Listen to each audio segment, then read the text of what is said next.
అందరికీ నమస్కారం. నిన్న మన క్లినిక్కి ఒక 45 ఓల్డ్ లేడీ ఫ్యామిలీతో పాటు వచ్చారు. తన దగ్గర కొన్ని రిపోర్ట్స్ ఉన్నాయి. అవన్నీ చూసిన తర్వాత వాళ్ళతో మాట్లాడడం జరిగింది. ఆల్రెడీ వాళ్ళకి డయాగ్నోస్ తెలుసు కాబట్టి డైరెక్ట్గా డిస్కషన్ చేశాను. అంటే ఆ రిపోర్ట్స్ అన్నీ చూసిన తర్వాత, మేడం ఇది స్టేజ్ 3 బ్రెస్ట్ క్యాన్సర్, దీనికి ఫస్ట్ కీమోథెరపీ తీసుకోవాలి, ఆ తర్వాత రీఅసెస్ చేసిన తర్వాత సర్జరీ చేయాల్సి ఉంటుందని చెప్పాను. వాళ్ళు అది విన్న తర్వాత ఆ లేడీ, సార్ కీమోథెరపీ అయితే వద్దు, ఆ, చాలా సైడ్ ఎఫెక్ట్స్ విన్నాను, అంటే వామిటింగ్స్, కడుపు నొప్పి, హెయిర్ లాస్ అవుతుందని చెప్పి విన్నాను, నాకు కీమోథెరపీ అసలు వద్దు, డైరెక్ట్గా సర్జరీ చేసేయండి సార్ అని చెప్పి ఆమె చాలా టెన్షన్గా మాట్లాడడం చూశాను.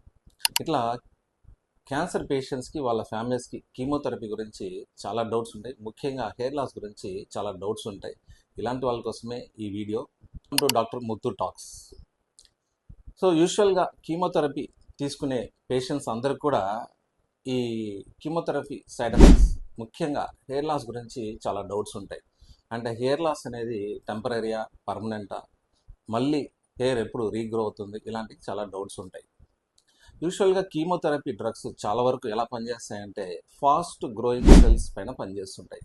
అంటే ఈ క్యాన్సర్ సెల్స్ కూడా చాలా ర్యాపిడ్గా డివైడ్ అయ్యి చాలా ఫాస్ట్గా గ్రో అవుతుంటాయి. కాబట్టి ఈ కీమోథెరపీ డ్రగ్స్ దాంతోపాటు క్యాన్సర్ సెల్స్తో పాటు మిగతా బాడీలో ఉన్న మిగతా ఫాస్ట్ గ్రోయింగ్ సెల్స్ పైన కూడా అది పనిచేస్తుంటుంది. ముఖ్యంగా హెయిర్ ఫాలికల్ సెల్స్, తర్వాత ఓరల్ క్యావిటీ, ఇంటెస్టైన్స్ లైన్ చేస్తున్న, అంటే నోట్లో పేగుల్లో లైన్ చేస్తున్న సెల్స్ పైన, తర్వాత బోన్లో ఉన్న బోన్ మేర సెల్స్ పైన కూడా ఈ కీమోథెరపీ ప్రభావం అనేది ఉంటుంది. అందువల్లనే హెయిర్ లాస్, తర్వాత వామిటింగ్, నోట్లో పుండు, కడుపులో పుండు, దానివల్ల సివియర్ వామిటింగ్స్, ఇంకా ఈ బోన్ మేర సెల్స్ పైన పనిచేయడం వల్ల బ్లడ్ కౌంట్ తగ్గిపోవడం, అనీమియా రావడం, ప్లేట్లెట్స్ కౌంట్ తగ్గిపోవడం, దీనివల్ల వీక్నెస్, ఇవన్నీ కూడా సైడ్ ఎఫెక్ట్స్గా మనం చూస్తూ ఉంటాం. ముఖ్యంగా హెయిర్ లాస్ గురించి చెప్పాలంటే చాలా వరకు ఈ హెయిర్ లాస్ అనేది టెంపరీ. ఇది మళ్ళీ రీగ్రో అయ్యే ఛాన్సెస్ 100% చాలా వరకు ఆల్మోస్ట్ అందరు పేషెంట్స్ కూడా ఉంటుంది. ఎప్పుడు ఈ హెయిర్ లాస్ అవుతుందంటే ఆల్మోస్ట్ చాలా డ్రగ్స్కి, ఈ కీమోథెరపీ డ్రగ్స్కి హెయిర్ లాస్ సైడ్ ఎఫెక్ట్ అనేది ఉంటుంది. బట్ ఇప్పుడున్న అడ్వాన్స్డ్ కీమోథెరపీ డ్రగ్స్కి, అంటే టార్గెటెడ్ థెరపీ, తర్వాత ఇమ్యూనోథెరపీ డ్రగ్స్కి ఈ సైడ్ ఎఫెక్ట్ అనేది లేదు. సో కొన్ని క్యాన్సర్స్కి ఈ ఇలాంటి కీమోథెరపీ బెస్ట్ రెజిమెంట్గా ఉండడం వల్ల స్టిల్ ఇలాంటి కీమోథెరపీ డ్రగ్స్ వాడడం వల్ల హెయిర్ లాస్ అనేది మనం చూస్తున్నాం. సో ఈ హెయిర్ లాస్ అనేది కీమోథెరపీ తీసుకున్న 3rd వీక్ నుంచి, అంటే ఫస్ట్ వీక్ నుంచి 3rd వీక్ నుంచి స్టార్ట్ అయ్యి ఆల్మోస్ట్ 8 వీక్స్లో కంప్లీట్గా హెయిర్ లాస్ అనేది మనం చూస్తుంటాము. అంటే తలపైన ఉన్న హెయిరే కాదు, ఐ ల్యాషెస్, ఐబ్రోస్, తర్వాత గడ్డం, తర్వాత చెస్ట్ పైన ఉన్నది, ముస్టాచెస్, ఇవన్నీ కూడా బాడీ పైన ఉన్న అన్ని హెయిర్ కూడా లాస్ అవ్వడం అనేది చూస్తూ ఉంటాం. చాలామందికి డౌట్ ఏంటంటే ఇది టెంపరీనా, పర్మనెంటా? ఆల్మోస్ట్ అన్ని పేషెంట్స్ అందరూ కూడా ఇది టెంపరీనే. కీమోథెరపీ స్టార్ట్, అంటే ఎండ్ అయిన తర్వాత ఒక 3 months నుంచి మళ్ళీ రీగ్రో అవడం ఇది మొదలవుతుంది. ఆల్మోస్ట్ 6 monthsకి మనకి సిగ్నిఫికెంట్ రీగ్రోత్ అనేది కనిపిస్తూ ఉంటుంది. ఆల్మోస్ట్ 1 yearకి 90% హెయిర్ అనేది రీగ్రోత్ అనేది మనం చూస్తుండొచ్చు.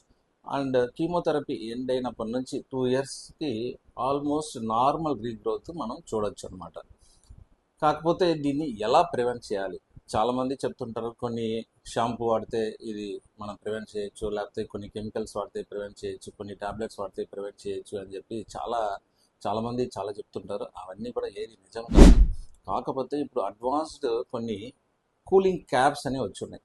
ఆ కూలింగ్ క్యాప్స్ వేసుకోవడం వల్ల, తలపైన వేసుకోవడం వల్ల కీమోథెరపీ వెళ్ళేటప్పుడు తలకి, స్కాల్ప్కి బ్లడ్ సప్లై తక్కువ ఉండడం వల్ల ఈ హెయిర్ ఫాలికల్స్ పైన ఈ కీమోథెరపీ డ్రగ్ యొక్క ప్రభావం తక్కువ ఉంటుంది. కాబట్టి హెయిర్ లాస్ అనేది తక్కువ ఉంటుంది. సో ఆ ఒక మెథడ్తో దీన్ని మనం 50 to 80% వరకు హెయిర్ లాస్ని మనం ప్రివెంట్ చేయొచ్చు. ఇంకా న్యూట్రిషన్, కొంతమంది న్యూట్రిషన్ బాగా తీసుకుంటే హెయిర్ లాస్ ఉన్నది అంటుంటారు. అట్లేం లేదు. బట్ మంచి న్యూట్రిషన్ తీసుకోవడం వల్ల ఫ్యూచర్లో రీగ్రో అయ్యేటప్పుడు ఈ ఫాస్ట్గా రీగ్రో అనేది జరుగుతూ ఉంటుంది. సో మంచి న్యూట్రిషన్ ఉన్నప్పుడు, కీమోథెరపీ తీసుకున్నప్పుడు మంచి న్యూట్రిషన్ తీసుకున్నప్పుడు హెయిర్ రీగ్రోత్ అనేది చాలా ఫాస్ట్గా ఉంటుంది. అది చాలా యూస్ఫుల్గా ఉంటుంది. సో హెయిర్ ఫాల్ గురించి ఈ వీడియోలో మీకున్న ఒక డౌట్స్ క్లియర్ అయిందని నమ్ముతున్నాను. ఇలాంటి డౌట్స్ ఉన్న వాళ్ళకి ఈ వీడియోని షేర్ చేయండి. Thank you.